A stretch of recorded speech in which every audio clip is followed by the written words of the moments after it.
and more specifically, beautiful Danville, Illinois, homeland of the Correllian tradition, and welcome to Midday with Rev Don.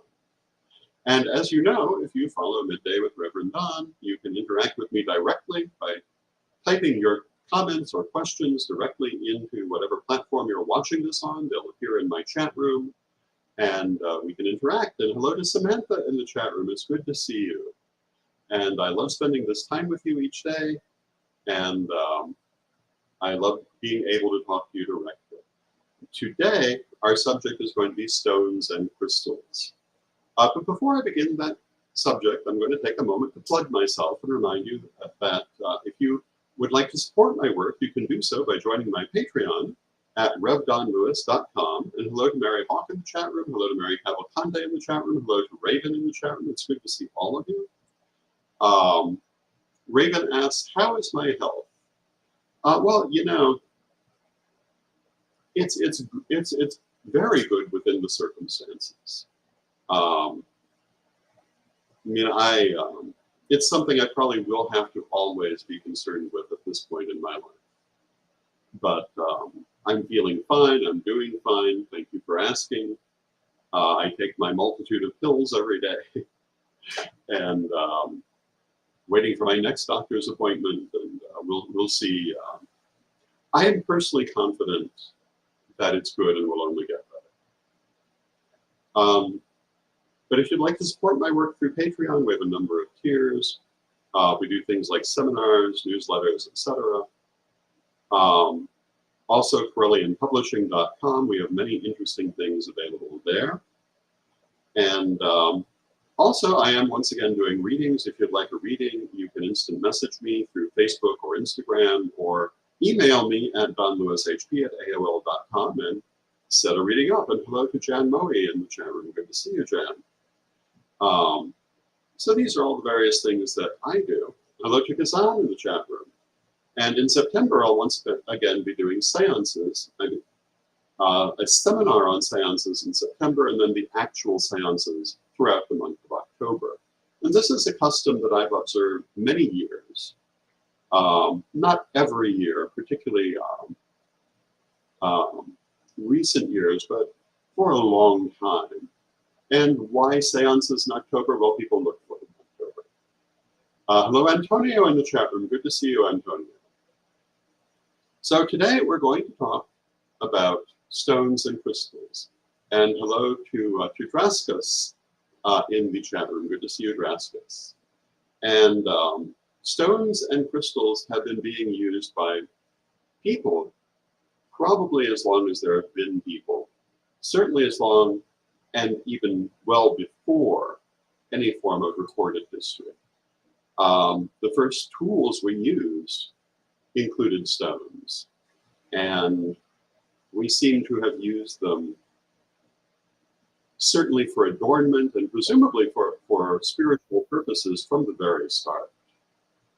There are numerous examples of prehistoric graves that show people heavily adorned with stones and or shells and similar items, or show them being used in homes, in settlements in ways that are pretty clearly metaphysical. And hello to Aiden in the chat room. Hello to Melanie Silver in the chat room. Good to see you, Melanie. Hello to Sean in the chat room. Good to see you, Sean. Now, Mary asks, can two people do the seance together? And I'm going to assume you mean, can two mediums do a seance together? Yes, they can, absolutely. I've done that. Even a larger group than that. In fact, everyone present can be a medium and simply shift from one to the next according to whatever way they'd like to do it. And obviously, many people can be part of it as attendees. And hello to Renee in the chat room. Good to see you, Renee. So if we look at those prehistoric burials and the things that are found in ancient prehistoric archaeology sites, we see stones being used in these ways very early. We see also bones being used this way. One of the ones I talk about in my books is there is a famous cave, I don't remember the name off the top of my head, but it has human habitation over a very long time, including um, including hominids well before modern humans. One of these had a group, I believe, of 7 habitations. Each one had a fox's skull at the door. It's hard to believe this is anything that's not metaphysical. Metaphysics has been with us that long, before we were modern humans. And the use of stones in metaphysics certainly appears to be one of those things. How those stones are used, even in those prehistoric burials and other sites, is certainly consonant with the idea of metaphysical use. And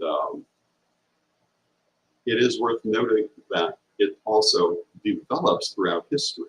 There are stones we use today that were not used historically for various reasons, were not used in the same ways. And that's because of technological changes. If you look at the earliest use of stones, they're mostly certain stones that are easy to work. The harder stones don't show up. It's like if you ever watch a historical movie about something like ancient Egypt or ancient Sumeria, and somebody's wearing diamonds, they should not be, because those were not being used in that way because they couldn't be cut yet. They do show up fairly early, but not in their modern form. Modern diamond cutting is a 16th century phenomenon. In fact, one of the most interesting features of diamonds, when you look at Renaissance paintings, you'll often see, for example, the famous paintings of the wives of Henry VIII. They often have these little black stones in their jewelry, even though they're dressed very colorfully. And this has given people the idea that Renaissance jewelry often had these black stones in it. But as I have been taught, and you can see this develop in the next 50 to 100 years of painting, these were actually diamonds. They did not have a good way of painting them, and the way they were cut and set at that time looked much darker than what came later. But you can quickly watch as they discover how to paint the facets, and you'll see them develop from these basic black stones to a much more realistic depiction of more modern diamonds, which also accompanies the development in how they were cut. And if you see older diamonds, but Renaissance era diamonds, you'll also see part of why they saw them that way, why they painted them that way. And if you ever try to paint a diamond, you'll also know why it's difficult. But this speaks to how things have changed. Now, people use stones in all kinds of different ways.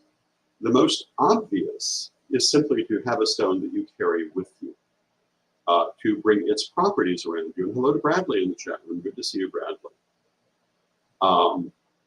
You might carry it in your pocket. You might wear it as a piece of jewelry. And this works on the premise of sympathetic magic, that like attracts like, and that if you're using a stone that has a certain property, you'll pull that property around you. And an example is the pearl. And we have a pearl here. This is Lady Crystal's black pearl that I often wear. And it's not exactly the type you'd put in your pocket. In fact, pearls in general are not something you carry in your pocket because they're very soft. But their quality metaphysically is that they hold on to good, positive emotional energies, and they stimulate good, positive emotional energies. If that's what you want to have around you, pearls are excellent to use. Bradley says, I have carried tiger's eye in my pocket for over 10 years. Tiger's eye is a stone for verbal skill, persuasion, eloquence, safety in traveling, and also prosperity and success in business and commerce.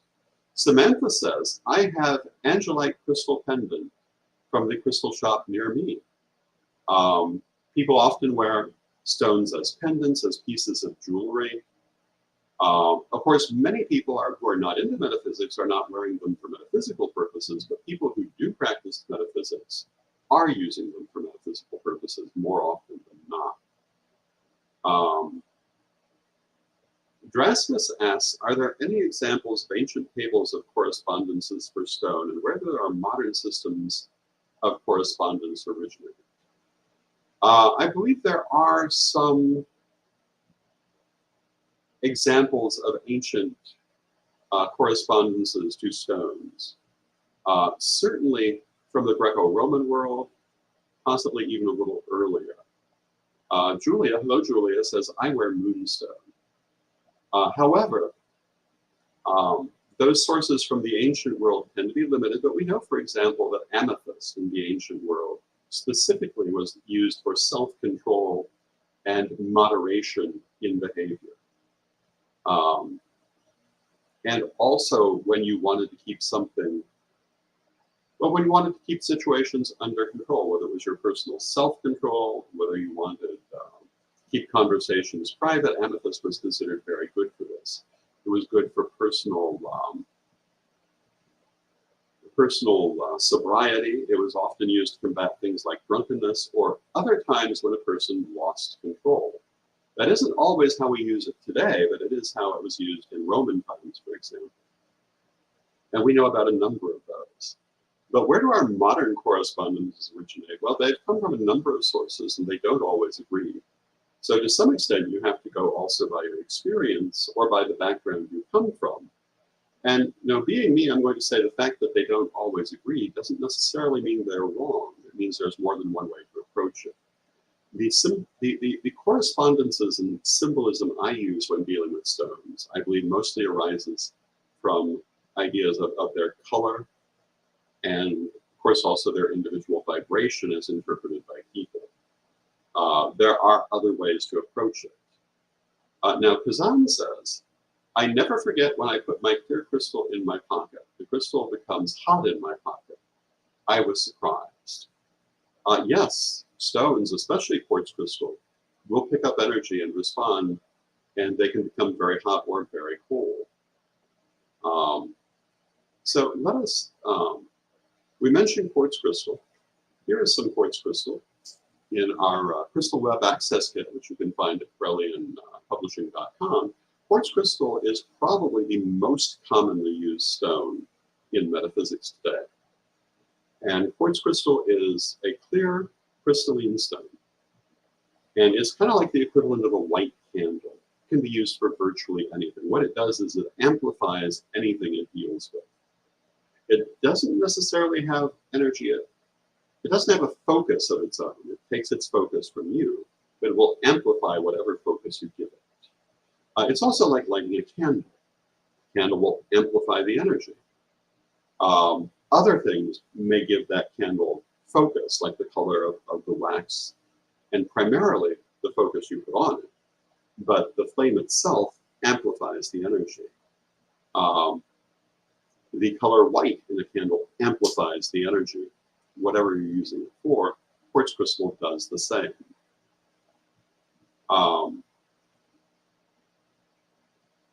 So Jason in the chat room, hello Jason, Fluffy, asked if I have any experience with taking a stone with a set correspondence and changing that correspondence, or inverting that correspondence. And he gives an example of taking an amethyst and switching it from sobriety to intoxication.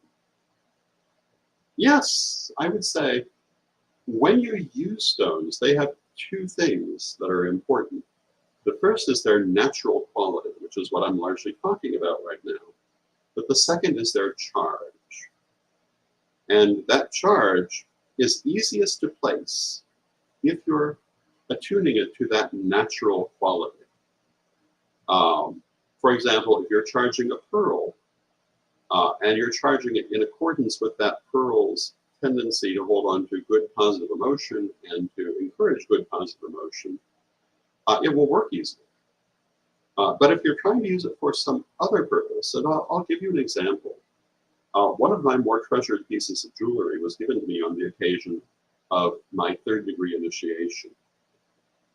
And it involves pearls and garnets, which are the hereditary stone of my family. And the charge on this piece is for knowledge and success, basically. Not necessarily what Pearl normally focuses on, but it's an amulet. It involves the energy of the Pearl to also hold on to good things, but it also focuses in another direction. So yes, you can take a stone that normally focuses in one direction and charge it to focus in another. Trying to totally invert it is probably a little harder, but you know, you can do most things. Some are just going to be harder than others. I'm not sure why you would necessarily want to invert the energy of a stone rather than simply choosing one that's already focused in that direction. But can you? Yes, absolutely. You can do all kinds of things. And Draskus asks, do I have any thoughts on found natural stones versus purchased, refined, or tumbled stones? Is one better than the other? And yes, I do. And after that, we'll talk about synthetic stones as well. The difference between a natural stone versus a refined stone is also the difference between a stone with many imperfections versus a very clear stone. For example, if you're working with something like a diamond, and this is a diamond, that diamond will normally have occlusions or imperfections within it. That's also true for things like clear quartz or any crystalline stone. The fewer imperfections with a diamond, the more expensive it will be. And that's true too with something like clear quartz. If you're looking for one that's perfectly clear, you have to be careful it's not glass, but you can find them and they will cost more. But the natural stone, or the stone that has more occlusions, is going to have a lot more individual character. And what that means is when you attune to that stone, you may find that it has properties that might not be universal for that stone. It has much more individuality. Whereas the more perfect stone, and also the more refined stone, is going to be more archetypal in what it does. The more, quote, perfect the stone is, the more it will conform to what you expect from it. Also, with a refined stone that may have been cut in various different ways, that cut can also affect the properties. For example, if the stone is round, this will have the same properties that a circle has in geometric magic. If it's a square cut, it will have properties similar to what a square has in geometric magic anywhere. And the difference between that is round is amplification, squared is stability.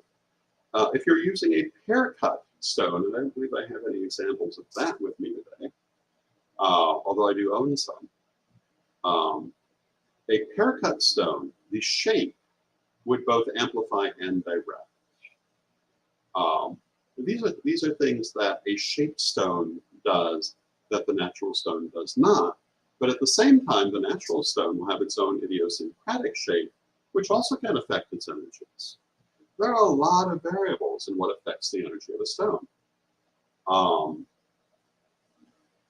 And when you're working with that kind of natural stone, again, its energy is going to be much more individual. And the less individual the stone is, the more refined, the more perfected. In most cases, the less individual its energy is. Now, I've talked about the ring of the Voodoo Queen of Kokomo, which I was able to see at the Lawrence Museum of Magic and Witchcraft many years ago, and how it had this very unusual surface. I've never in my life seen anything like it. I suspect it may have been art glass, but we'll come back to that in a minute. But it could have been a stone, and I simply did not recognize it. If it was a stone, it was an unusual one. But the surface was carved in the form of what I would call waves.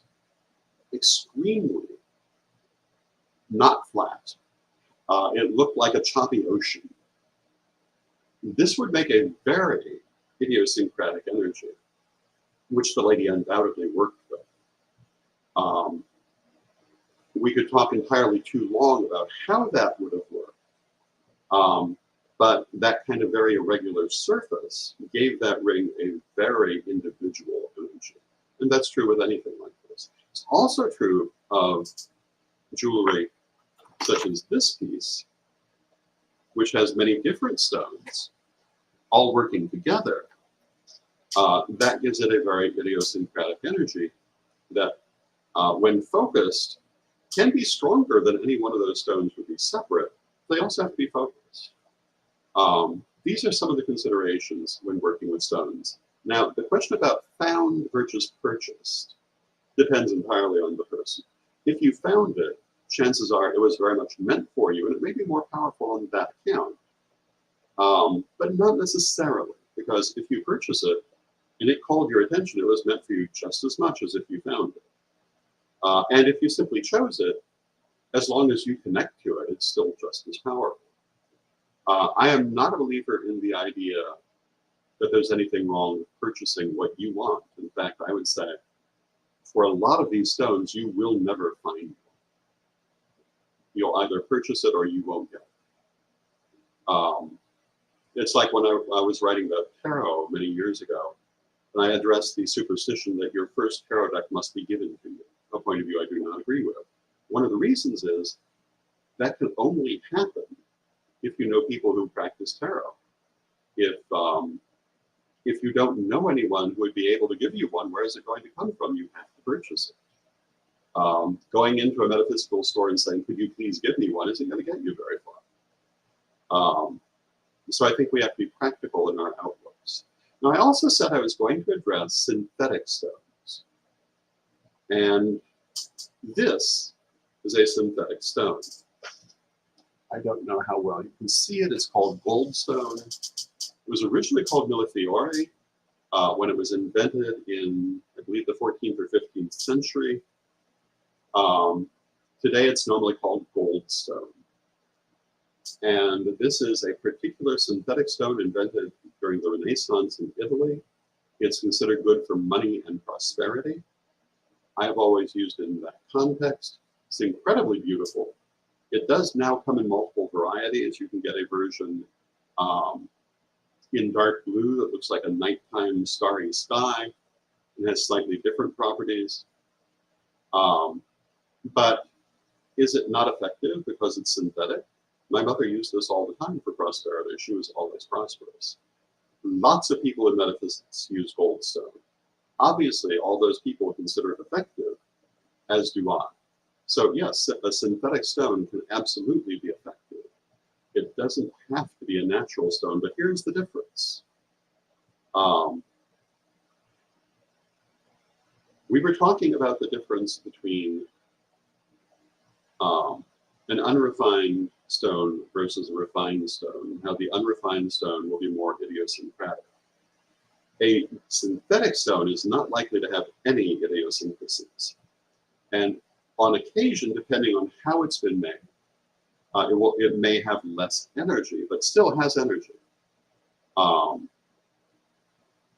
I find them just as effective. And I have to point out to you that stones like emeralds and rubies have been being manufactured longer than living memory. Lady Crystal has a beautiful ruby that has been passed down the heads of the High-Corell family for several generations now. The size of the fingernail of the little finger. Quite a large ruby, but also a manufactured ruby from the early part of the 20th century. Very powerful, very magical, despite being manufactured. But a natural ruby would have much more idiosyncrasy, even being refined, than a manufactured one, which is going to behave in a much more archetypal manner. But do they work? Absolutely. And if you're looking for that archetypal energy, nothing in the world wrong with them. Now, Draska says, I wonder if you buy it online and don't get a personal choice, would that affect its effectiveness? I won't say it couldn't, but my thought is that that means it's coming to you randomly. And if we don't believe in coincidence and randomness, if we believe that, for example, if we believe in things like omens and divination, which work on randomness, and we believe it's because spirit uses randomness to give you what you need, I would say, in fact, perhaps just the opposite. That it is one that spirit has chosen for you, and therefore perhaps more effective rather than less. Hello to Calvin in the chat with me. Calvin says, hello from Raleigh, North Carolina. Hello, Calvin, and hello, Raleigh. So I think that rather than decreasing its effectiveness, it would in fact increase it. I was going to show you a few more pieces of different stones, and also perhaps address a little bit more. We are near the end of our time, but this, for example, is amber. You've seen me wear it. It's a piece from my family, one of the ones I did not sell. And amber is not, of course, a stone. Amber is a resin. But when we talk about stones, we almost always include amber because it functions like a stone. Pearls, we mentioned pearls, also not stones. By any scientific definition, neither of these things are stones, but in metaphysics, we treat them as if they were, because we use them that way. And so if you find any correspondence list of stones, both pearls and amber are likely to be in it. Amber is considered a very magical stone. In certain traditions, amber and jet are considered particularly sacred because of historical qualities. And this is jet. And historically, they've both been considered very magical. In the Correllian tradition, we more commonly pair jet with pearl. Also has a long history of magical use. But these are one of the most common ways stones are used in ordinary life in the form of necklaces and jewelry. Jet is particularly used for protection, for grounding, and the like. Amber emphasizes one's personal powers and abilities, among other uses. Many of these stones have a wide range of uses. I showed you this piece, which involves a lot of hematite.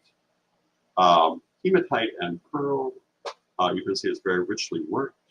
Hematite is commonly used for grounding, but also defense against negativity. Hematite is a highly mirrored stone when it's refined, particularly, and is believed to send back negativity towards its origins. Among those other uses, also good for grounding. I showed you diamond. This is labradorite.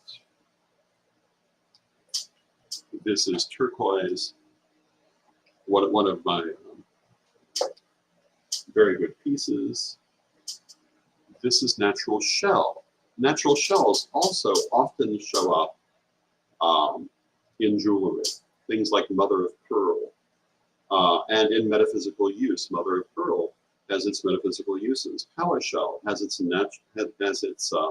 metaphysical uses, despite being technically a shell. These are rubies, and rubies are very powerful. They're very good for energy. They're very good for vitality, which is true of most red stones. And most of these stones, as I said, they have multiple uses, usually not just one. So anything else I should show you that's right here at hand before I go?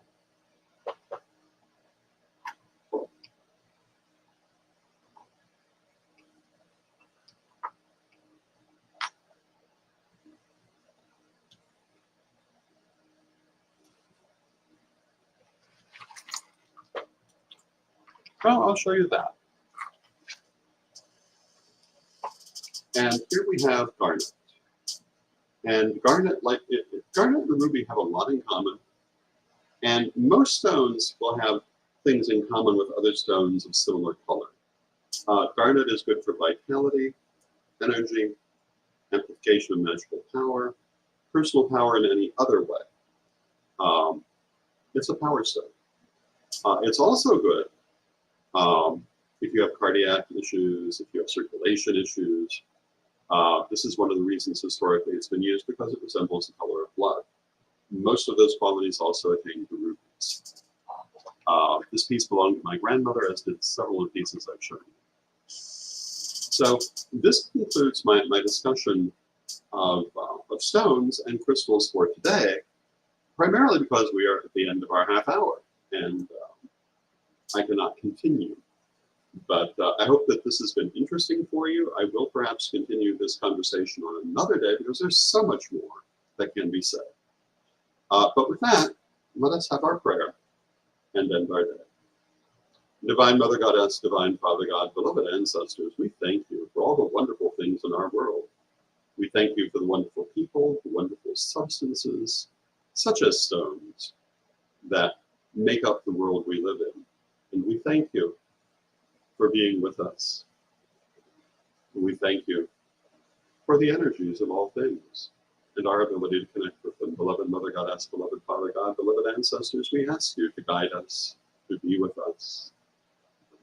We thank you with great love and respect, and knowing you are always with us, but from respect, we thank you for your presence. May you be blessed now and always. And I thank you for your presence. I love you all. I love spending this time with you, and I'll look forward to seeing you again on Monday. And until then, may you be blessed.